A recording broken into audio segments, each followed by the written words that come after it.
it was warm as well yesterday was in Parktown, Johannesburg. The State Capture Commission, the director of B.N.P Capital, Daniel Mahlangu, will give testimony today, in fact, at the State Capture Commission in Johannesburg. B.N.P Capital was awarded an allegedly irregular tender by SAA to source a 15 billion rand debt consolidation loan. Yesterday, the commission heard from a former SAA CEO, Sizakele Mzamela. She told the commission she was surprised when Dudu Mnyeni was appointed as board chair at SAA, as she had the worst attendance record as one of the directors at SAA. Let's get more on the story now. And Mbalenhle Mtetwa is covering the story for us. She joins us now live in studio. Mbalenhle, thank you very much indeed for your time. So take us back. Yesterday we heard from the former CEO. What were some of the things that stood out for you? Sure. I think she was dropping a few bombs there, and one of the things that stood out in the morning was the issue of corporate governance.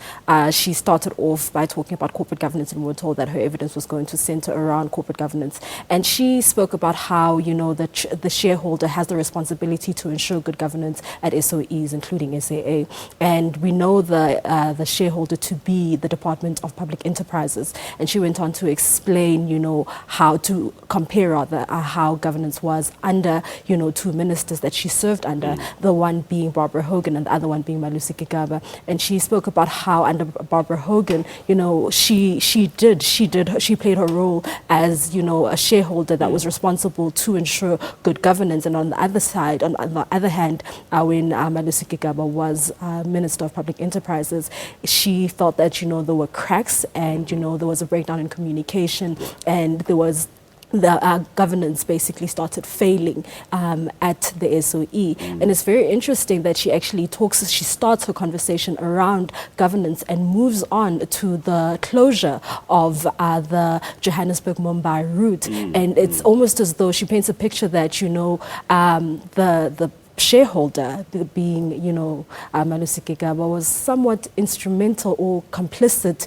in, pushing and basically pressuring the SOE to close this route. She refers to two meetings that they had with Malusi Gigaba, and she says in the first meeting she was very surprised and concerned that one of Jet Airways executives was going to be present at that very meeting. And at the meeting we hear of Nareth Goyal, who is this executive, basically speaking in a very instructive tone, telling them that they needed to get out of this route and that they were delaying the process, and that this was a decision that had already been made. And she then asked that, since I'm the CEO, how is it that, you believe that this is a decision that's already been made and finalized, because I know nothing of this decision being finalized. And after pressing, Nareth Goyal, he then basically says that, the decision was made by the previous CEO, which is Chris Smith. Right, so dropping these proverbial bombshells, anyone indicated that they want to cross-examine her? So far, I haven't heard anything relating to that. However, her evidence did basically implicate a few people, so we're obviously going to hear maybe from today, if there have been people who have applied to cross-examine her or anything like that. One of those people would obviously be, the former Minister of Public Enterprises, Malusi Gigaba, obviously was also mentioned there. One of the things that also stood out with regards to, her testimony is that she notes that in the meetings that they had, in the two meetings, we had the one meeting where the Nareth Goyal was very unhappy with how things would, with the delays that he believed that, were coming from SAA, and how Malusi Gigaba basically was not really interjecting or intervening in this meeting to say, hold on, maybe you shouldn't speak to us, to speak to these executives in this manner. And she also refers to another meeting where, again, Malusi Gigaba does not intervene, and this time around, his advisor, Malusi Gigaba's advisor, that is Siyabonga Mahlangu, is the person who's actually saying that he's tired of these delays and he's tired of executives who cannot take instructions. And, at the time, the board had resolved not to close the route. And obviously Jet Airways was coming in to say that, listen, we would like you to completely terminate your services on this route and leave it to us so that, because we're better placed to do this. And she was saying that, this is a strategic route and for SAA and a feeder to one of its routes, which is a route to South America. And she also saw this as the fastest corridor between Asia to South America through South Africa. So it was strategic in that sense. And they had resolved not to terminate this route.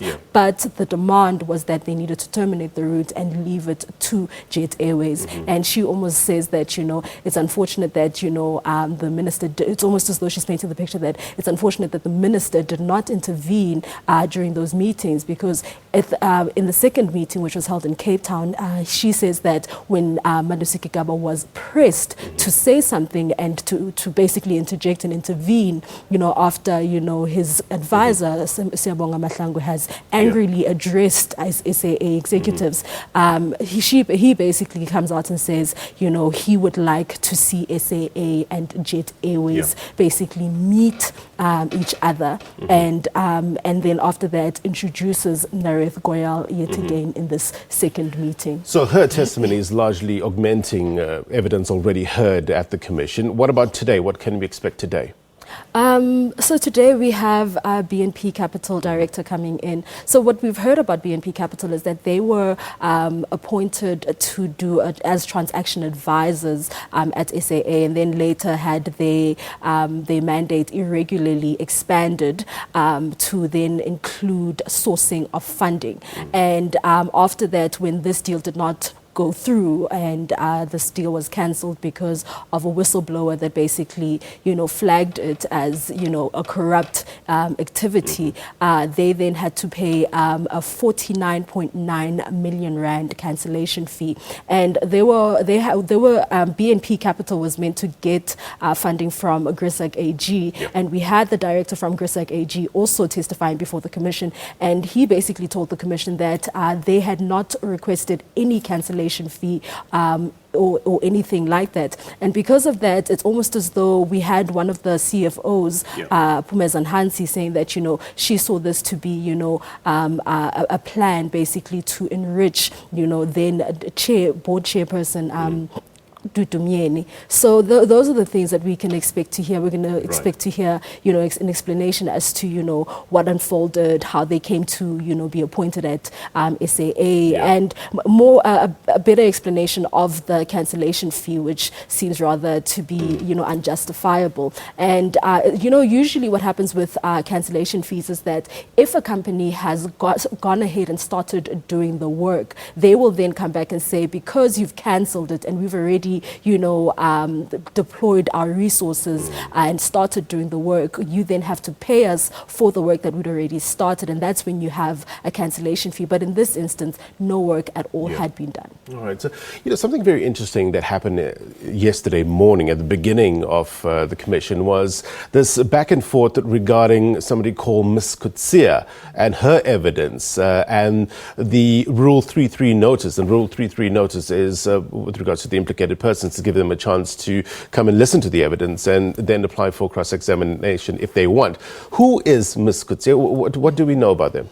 So at this stage, when it comes to the Rule 33, all implicated parties have to be informed. And basically, at this stage, the judge was saying that, it is his job to basically say who can come in and who doesn't need to come in. Yes, and he said, yes, the decision lies with him. And, because there are instances where certain witnesses are not really required to come and appear and give oral testimony, but they are then furnished with a question or two that they need to then do an affidavit, answer in an affidavit, and then return back to the Commission. We'll hear more as to who Kutsia is, as the Commission continues. But at this stage, we are looking forward to BNP Capital's testimony. 10 o'clock, yeah? 10 o'clock. All right. Thank you very much indeed for your reporting. Malentle Mthethwa there covering the Commission, State Capture Commission, happening at 10 o'clock, Parktown, Johannesburg.